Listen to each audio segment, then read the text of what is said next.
everyone. This is International Master Oladapo. I'm going to try and talk as loud as possible, and the reason being, I've gotten some feedback about the voice of the video not being loud enough, and I'm really trying to speak up so that the voice can be loud and people can really hear what I'm saying. So at the end of this video, if I get some feedback about the voice not being loud enough, I might have to probably get some enhancer, maybe like a mic or something to use, so people can actually hear what I'm saying, because that's the whole point. If someone's giving some analysis over some games and you cannot hear what they're saying, not a good idea. So today I'm actually going to go through again one of the games played at the just concluded. When I say just concluded, it actually ended, I think, last weekend thereabout. The Richard Asibor Memorial Chess Championship. Was held in Lagos, Nigeria, and I think at the Chevron Recreational Center in where's that location again? Bagada, yes. So this is the game I'm going over today is a game played between Goodness. We all know what Goodness is. Goodness is the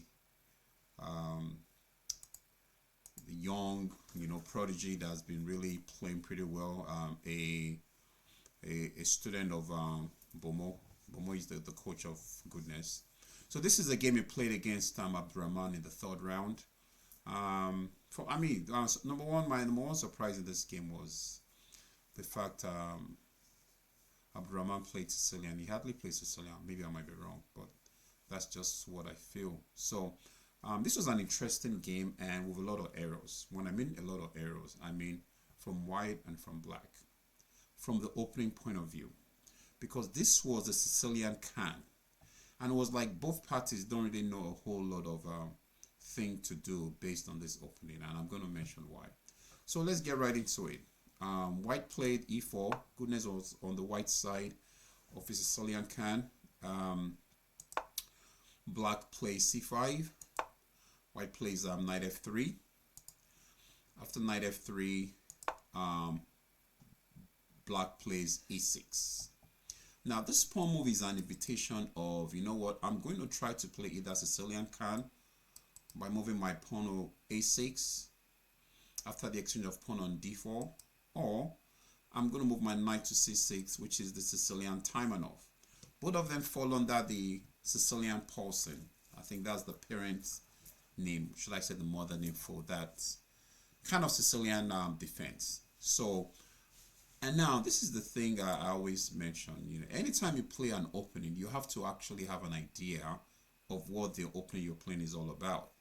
You don't just at the level, you don't just play the opening just to get your pieces on good squares and all that. There's more than that. Maybe when you're just getting started, yes, get your pieces on good squares and stuff like that. But when you get to the point where you're a master, it's more about being really particular about the opening you play and how to play the opening. So what am I talking about? I'll get right into it very soon. So after the move e6, d4 was played. C takes d4, and knight takes d4, and then a6. Like I said earlier, this move makes it the Sicilian can, right? If you're playing any opening, any defense, you have to have an idea of how to play it, and also the new theory, like the latest theory on this opening. Okay, after the move a6, white plays bishop d3. In this position, the most played move is actually bishop to c5. And this is actually this is a move I played against Femi Balogun recently at the last round of the capacity,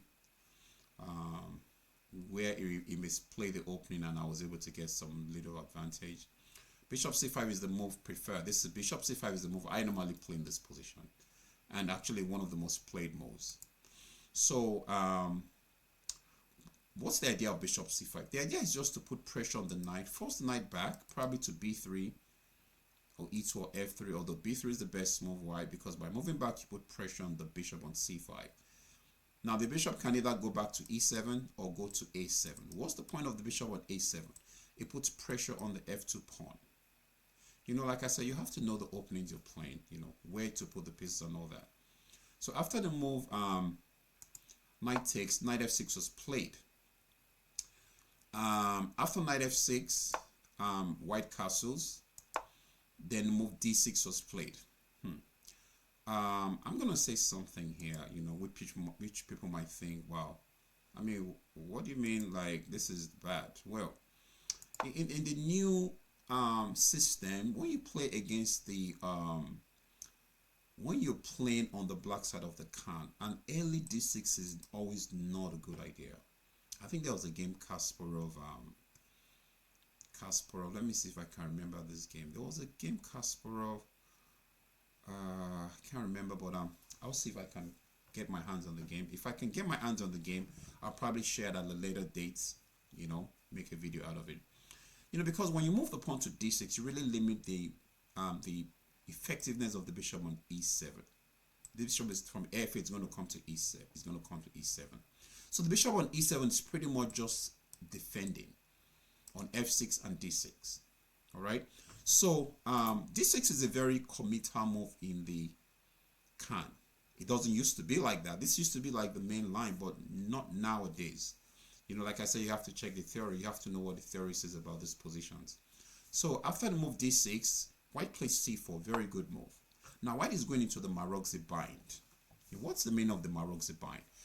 The Maroczy bind is a situation where you have your pawns on c4, you have your pawn on e4, you bring a knight to c3. You're probably stopping black from moving the pawn d5, because in most cases in the Sicilian defense, anytime black can get the d5 moving, black is just good. Black is doing pretty well. So, and think about it. When it gets the d5 pawn in, guess what happens to the bishop on e7? It receives life. It gets back into it gets right into the game, and a lot of things changes. So let's keep going. So after the move c4, bishop to e7 was played.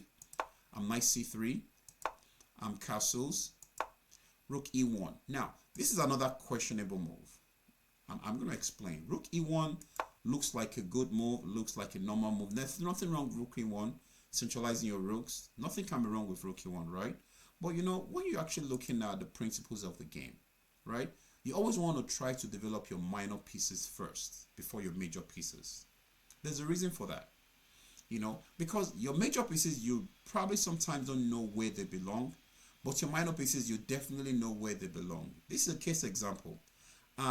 Moving the rook to e1, that means you're looking to a situation whereby you can get the e file open, which is not a bad idea. But guess what? Even from the f1 square, you could also get in f4, f5. That's a possibility, so that the rook can have some play on the f file. And of course, making the move e5 in positions like this is kind of suicidal, because you can't give up the d5 square and survive in this position. Black is going to be on the defensive for a very long time. So rook e1 is not a bad move, but it's not the best move. So what are the choices? Develop your minor pieces. Bishop to e3. Get your minor pieces in the game. And like I said, you know, this d6 move is very questionable. You might want to check it with the computer. I don't know what the engine thinks about it, but the new theory on the Khan, d6 is not such a good move.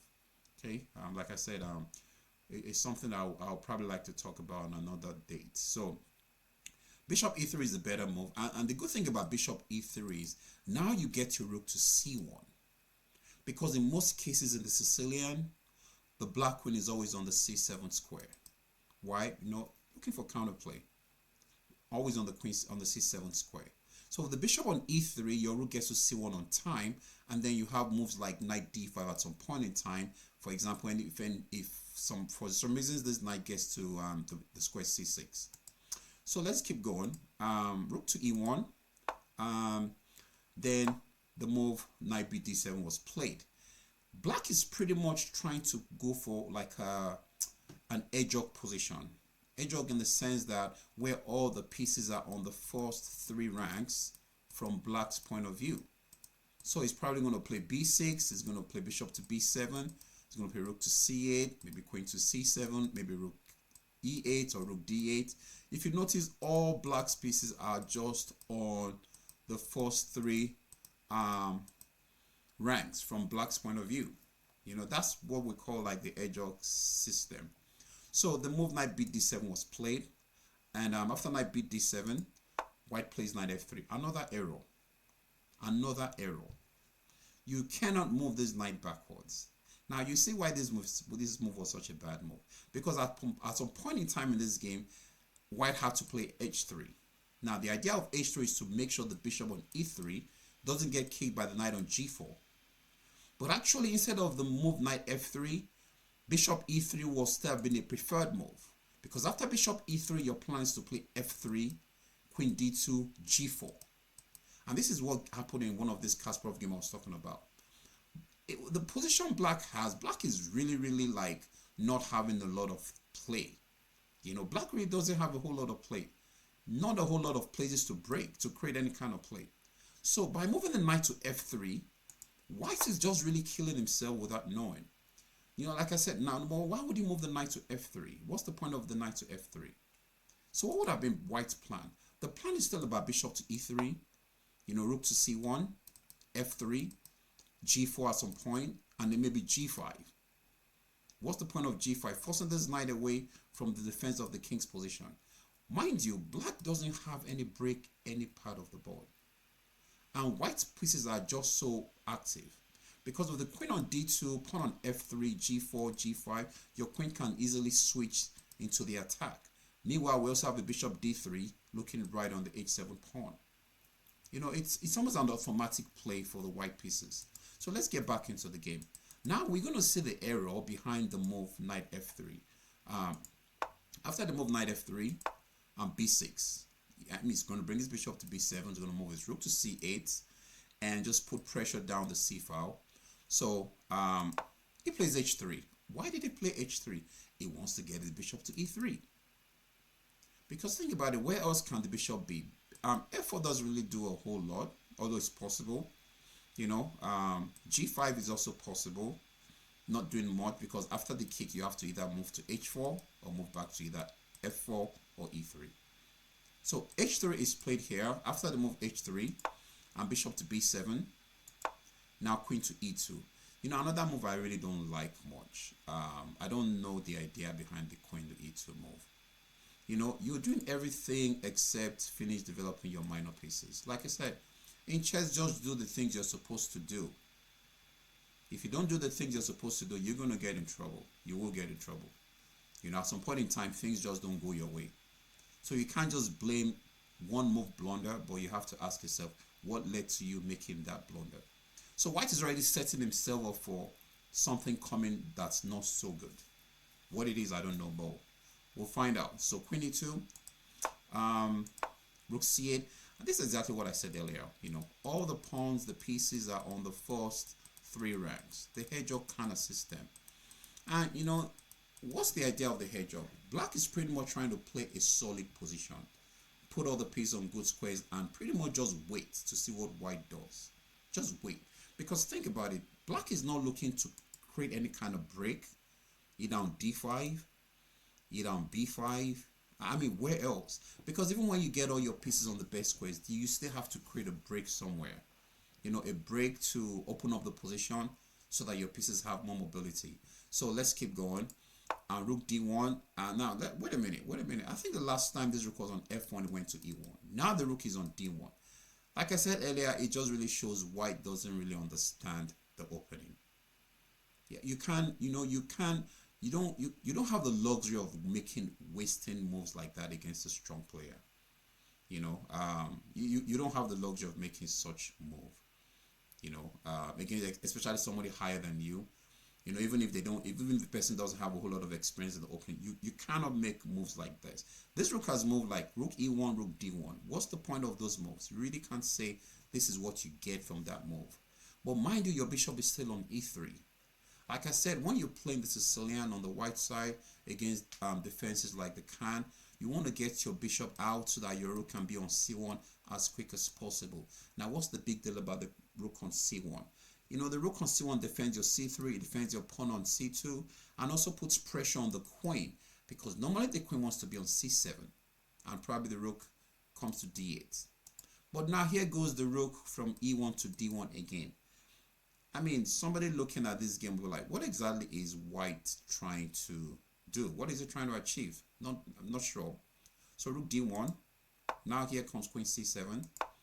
Bishop g5 threatening what? Nothing. Rook f to e8. Now rook c1. Finally it gets the rook to c1. Even though white still has a slight edge, though he hasn't really done anything spectacular. Now why does white have a slight edge? The fact is because black really still doesn't have any free move. So what's the point of this free move? Does black have to have a free move? Yes. If you know, even after setting up your pieces, putting them on the best ways, there has to be ways for you to create some play. Create some play pretty much means you want to make contact with your opponent's pieces. You want to make contact with your opponent's pawns. You want to make a shift in the position whereby your own pieces come to life, and your pieces, by coming to life, you give yourself more possibilities. So like I said, black still hasn't created anything, but white still has a slight advantage. Despite the fact white hasn't really made the best use of the tempo, the time he has. So bishop g5, rook c1, queen b8, that's a good move. While you're getting away from the rook on the c file, there's another possibility of going to a8, white to put pressure on the pawn on e4. Okay, so queen b8, bishop to b1. What's the threat? I really don't know why the bishop is going to b1. Probably, you know, opening up for the d rook, but still I don't understand why. So let's keep going. Queen to a8, putting pressure. So he has 1, 2, 3 defending e4. He has 1, 2, 3 attacking. So everything is fine. Bishop to f4, threatening to win the pawn. Queen b6 protects the pawn. Rook d2 threatening to probably double up on the d pawn. h6 threatening what? Nothing. I mean, nothing really, you know. So let's keep going. Bishop h2, what's the point? I don't know the point. Could it be scared of g5? G5 wouldn't make sense. You don't want to expose your king. So why would this bishop go to h2? What are you gaining by going to h2? So what are the other choices? Why don't you just continue with the doubling of the rooks on the d file? I mean, if you're not going to double your rooks on d file, then why did you move the rook to d2? Like I said, every move has to count. You can't just make a move because this is what you feel like making. There's got to be a good reason for every move you make. And you can't waste time against a good player. You know, they're going to punish you. You're going to pay for it. So, white plays bishop h2. Another questionable. What's the point of bishop h2? Here, a knight plays black plays knight e5. Knight e5 is a very interesting and important move.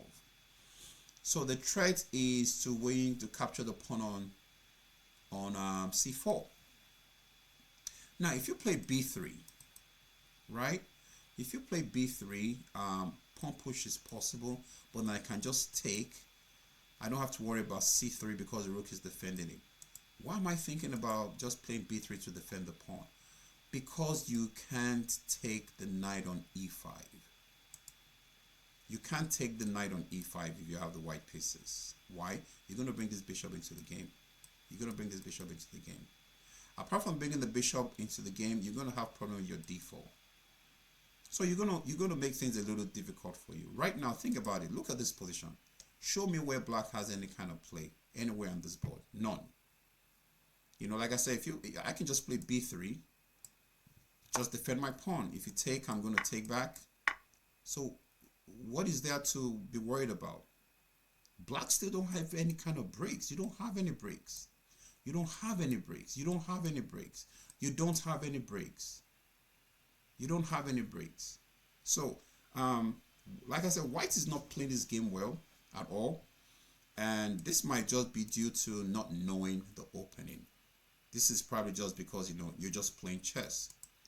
But there's a level where you get to that you can't just play chess. You have to really play what the position really wants you to play.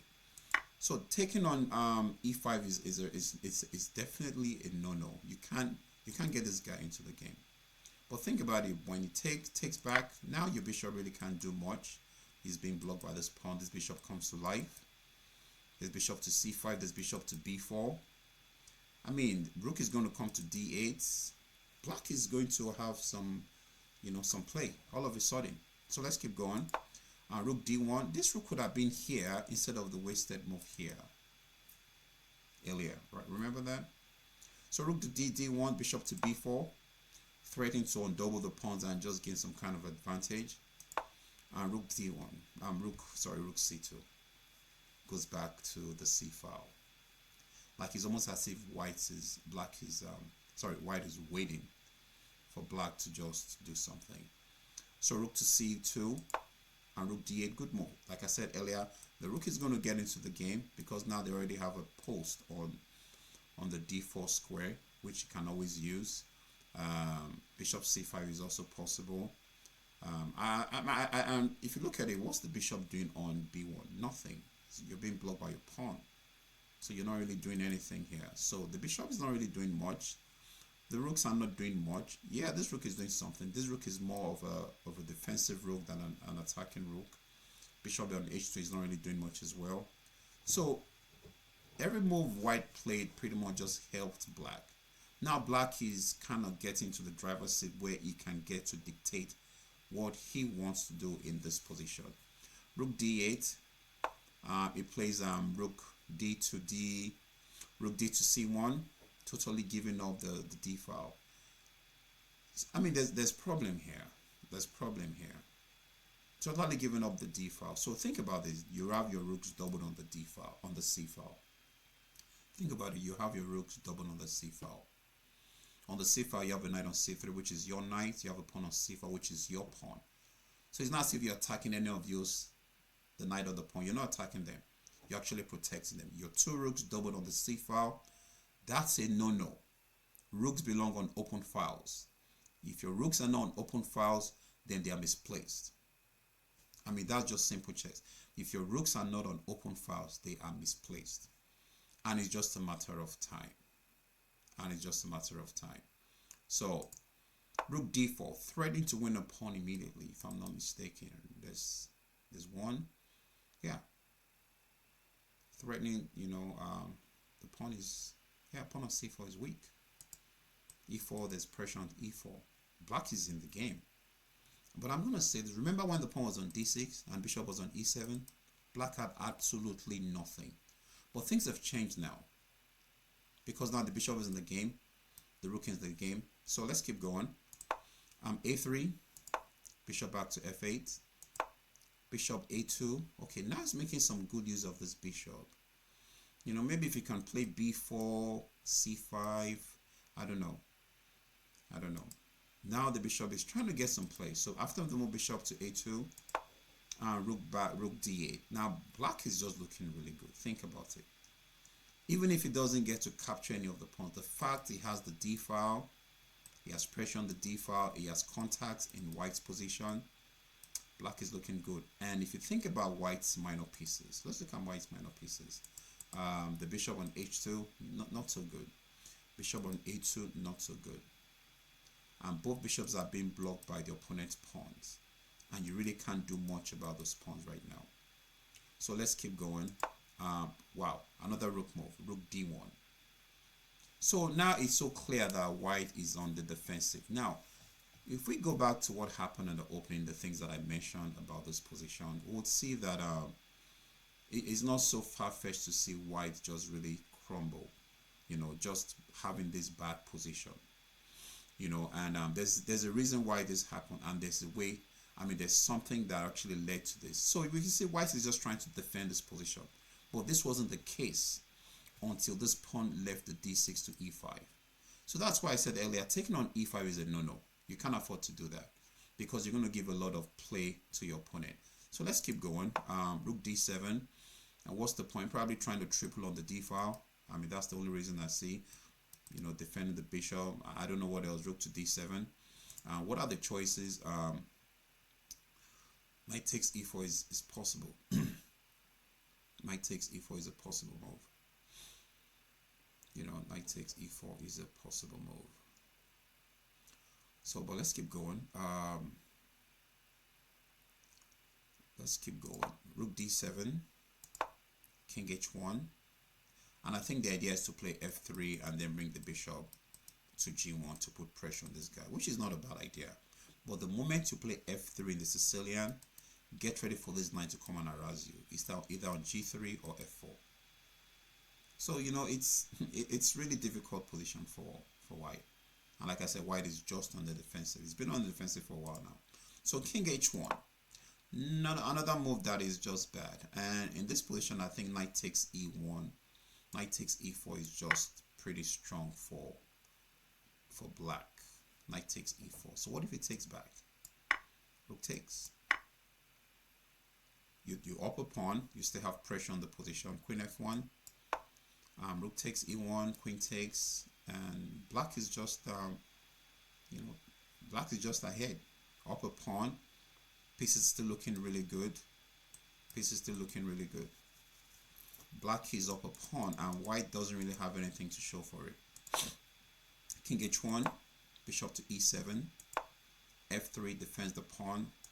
There comes the jump. That jump will always come.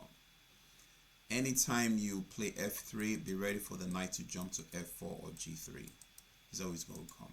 Because now by moving your pawn to f3, when you have pawns on the light squares, that means your dark squares are weak. So you can't afford to lose your dark square bishop. But right now there's going to be a lot of pressure on this g3 because the bishop can always come to h4, putting pressure on the rook on e1, and then bishop can come to g3, trying to trade off the bishop so the knight can either come to g3 or on f4.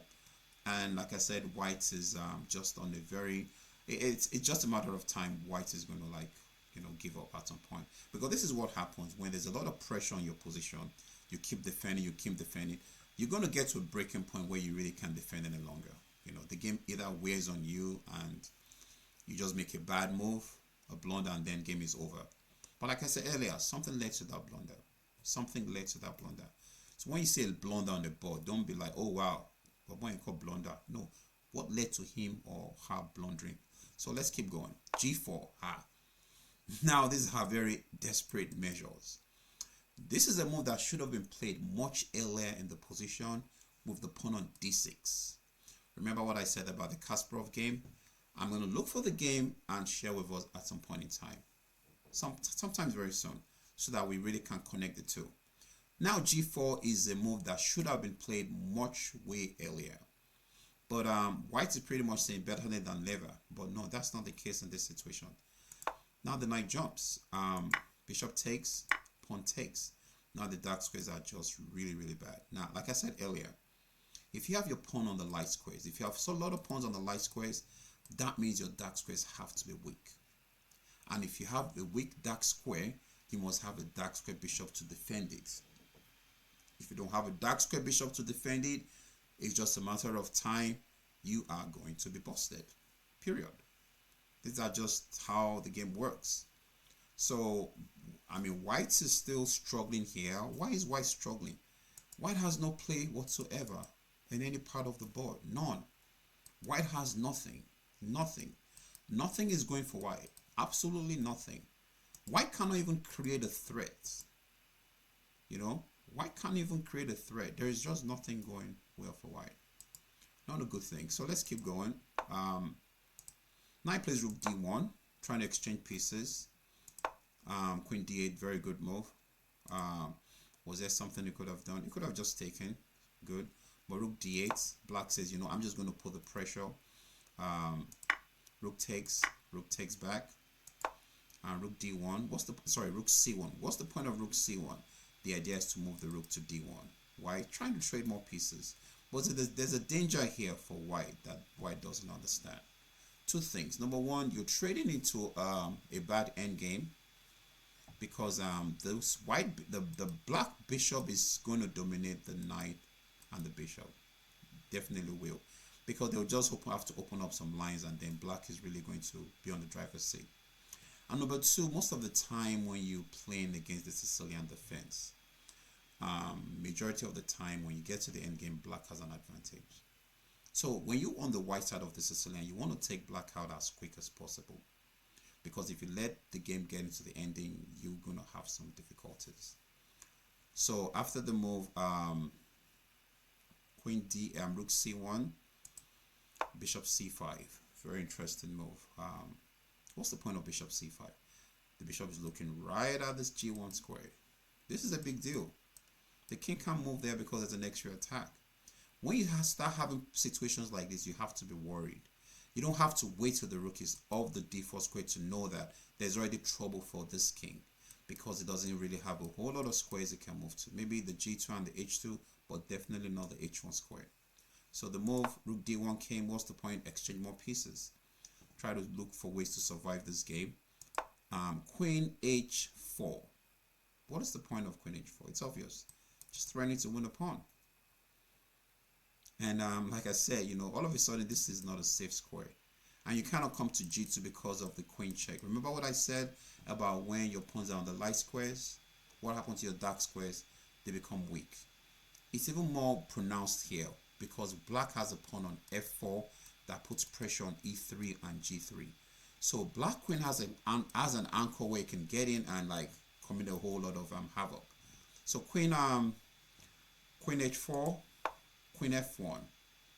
Now the queen is not just defending the pawn but also defending the rook. So that means anytime a capture happens here, it has to take both the knights. The queen loses because of queen h3. So let's just keep that in mind. So queen f1, rook takes, knight takes, bishop to d4. What's the point of bishop d4? Just making sure this knight can jump. Just keeping pressure on the position. Meanwhile, look at the bishop on a2. What is this bishop on a2 doing? Nothing. You can't even sacrifice a pawn to save your life. For example, if you move the pawn push, I can just play, I can take one, or I could just pawn push, and then I'm still going to win the pawn. So black really is just on the driver's seat, and it's really hard for white to come up with moves. So queen f1, bishop to d4, bishop b1, threatening what? Nothing. No threat. h3. What's the point of h3? Now that we have this pawn chain here, and I'm going to give us another principle. Anytime you're playing against the pawn chain, you want to break the pawn chain. How do you break the pawn chain? By attacking the pawn chain with pawns. So what black is trying to do right here is to break this pawn chain. And of course, white has to be worried about this diagonal. Can you see that? So white is not even so safe on h1. Okay, white is not safe on the g1 square. So the only square white really has is the h2 square. But then queen here is just going to be really, really nasty. Okay, so h5 was played. g5. What's the point of g5? Trying to keep the position together. I don't want to capture the pawn. I don't want to open up the position. Black plays e5. I like that move. Now this bishop is just so solid. If this knight moves anywhere, you can't really get much. Bishop on b1 is terrible. Why? You can't have your bishop being blocked by your own pawns. And black can just simply play bishop to c8, bishop takes h3, and the game is just pretty much over. So what did black play? Bishop to d3. Sorry, white play bishop to d3. Threatening what? Nothing. Always ask yourself that question whenever a move is made. So that's how you know if you're doing the right thing or you're not doing the right. Don't just make a move that doesn't threaten anything. Make sure there is a threat. And if there is no threat, make a move that threatens to do something. So after the move bishop d3, bishop c8. You want to take on h3 and win the game, period. The king goes to queen goes to g2. I mean, it still doesn't stop the bishop takes. Now here's the problem. Now you cannot move your queen to h2 because of the queen e1, right? And bishop here, queen takes. This is just over. So all of a sudden, after move 40, white resigned. Like I said, when you go back to this game, white built a nice position, and then without really having an idea of what to do, just pretty much self-destructed. And it wasn't as if black played anything extraordinary, but when black got its chances, it put them to use. So interesting game. Not a good game from white's point of view, I'm going to say that. But black was able to punish white for being very careless with the choice of moves. And if you notice in this game, there was a lot of back and forth rook moves that white made that didn't really even improve white's position. So yeah, I think that's about it. Yeah, this is one of the moves that I feel was just a lot of questionable moves by white. At this point, black is already in the driver's seat. The moment this pawn moved from d6 to e5, black is already in the driver's seat. We're just a matter of time. All right, thank you very much. I just felt I had to do this video tonight, and hopefully between now and sometimes next, in fact, the next couple of days, I'm going to look for the game I mentioned, the Kasparov game. I'm going to share with us and then mention some things about the new way of playing against the playing on the black side of the can. How come I knew about this? Because I started studying the can, I think, last year. It's an opening I enjoy. There's a lot of unbalance in can, and one thing about can, it doesn't have the riskiness of the Nashdorf. With Nashdorf, if you don't know it, you don't know it, and you're just gonna, you can just blow up. But the can gives you some chances. So that's it about this game. Nice win from Abdulrahman, Akintoye, and Goodness would have to work on his opening. It's very important you work on your opening. When you get to a level in chess, it's not just about putting your pieces on good squares.